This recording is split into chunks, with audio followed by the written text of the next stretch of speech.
Law number 17, stir up the water to catch the fish. मतलब कि मछली को पकड़ने के लिए कभी कभी पानी को हिलाएं। आपने देखा है एक साफ पानी कहीं पर रहता है और उसमें अगर मछलियाँ रहती है तो आप जब पानी को ऊपर से हिलाते हैं अपने हाथों से तो मछलियाँ कैसे फूट कर ऊपर आती है, कौन हिला रहा है, कौन पानी को हिला रहा है। और आप और जोर से हिलाते हैं, मछलियाँ और आग बबूला होकर ऊपर आती है। लेकिन उनको ये बात पता नहीं रहता है उनको कि ऊपर एक कांटा भी लगा है और उसमें वो फंस जाएंगे। यही होता है। कहने का मतलब इतना है कि किसी भी स्थिति में, किसी भी परिस्थिति में अगर आप अपने इस मन को, अपने इस मनोवैज्ञानिक मन को शांत रख के सामने वाले को अगर गुस्सा दिला सकते हैं, आप पावर के गेम को लीड कर सकते हैं। इसको मैं आपको एक छोटे से एग्जाम्पल के साथ समझाऊंगा। एक भिक्षु बूटी नाम का पेड़ होता है एक जंगल में, तो उसके नीचे एक बहुत खड़ूस आदमी रहता है। उसको लोग भिक्षु पुरोहित कह के पुकारते हैं। उस आदमी का नाम पुरोहित रहता है। तो अब क्या करता है वो लड़का, आग बबूला होता है। जब लोग उसे चिढ़ाते वो आग बबूला हो जाता है, इमोशनल स्टेबिलिटी खो देता है और आग बबूला होकर वो एक दिन उस पेड़ को ही काट देता है।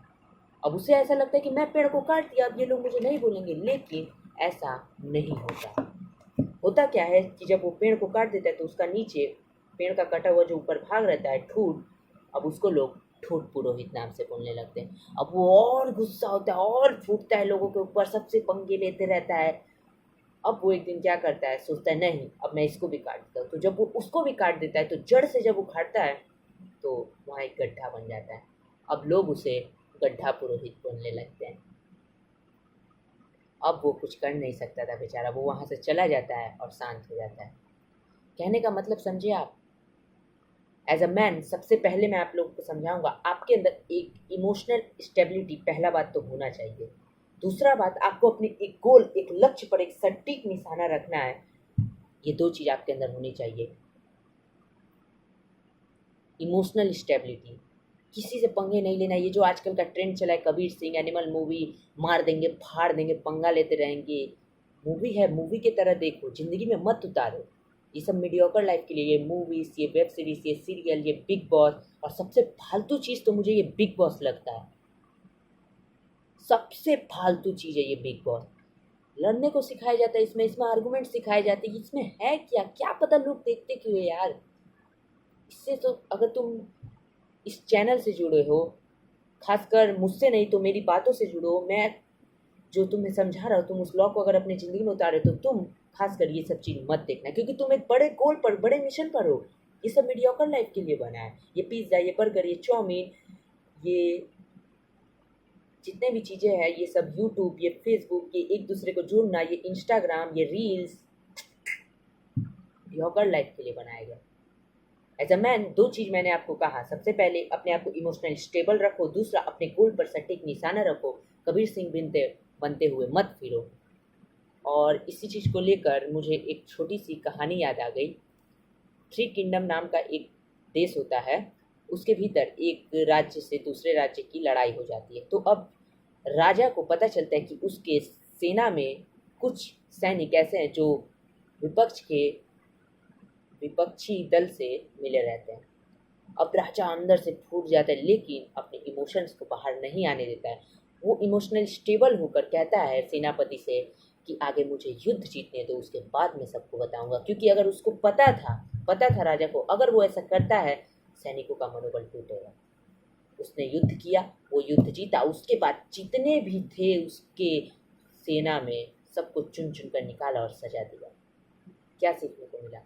कैसा भी परिस्थिति हो, कैसा भी स्थिति हो, आपको अपने आप को शांत रख के सामने वाले को गुस्सा दिलाना है, उसको उकसाना है और खुद शांत रहना है, खुद इमोशनल स्टेबल रहना है। तब आप पावर के गेम को लीड कर पाएंगे। आप देखे होंगे जितने भी बड़े बड़े लीडर्स हैं, वो ये सब फालतू चीज़ को, फालतू ट्रेंड को फॉलो नहीं करते हैं। ये कबीर सिंह, ये एनिमल मूवी, ये गुस्सा मार देंगे फाड़ देंगे, ये मूवी तक सही है। बार बार मैं बोलता हूँ, ज़िंदगी में मत उतारो। इसका बेस्ट एग्जांपल अगर आपको इमोशनल स्टेबिलिटी के मामले में देखना है तो MS धोनी। क्या इमोशनल स्टेबिलिटी है उनका। जीतते भी है, फेस एकदम शांत, ज़्यादा खुश नहीं, चिल्लाने नहीं लगी, वाह, शांत।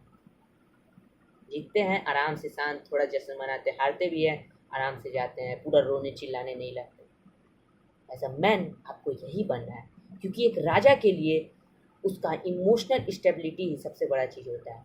आप रोइए, रोने से मना नहीं है, लेकिन अगर आप हर बार रोते रहेंगे, हर बार रोते रहेंगे, कौन आप पर भरोसा करेगा?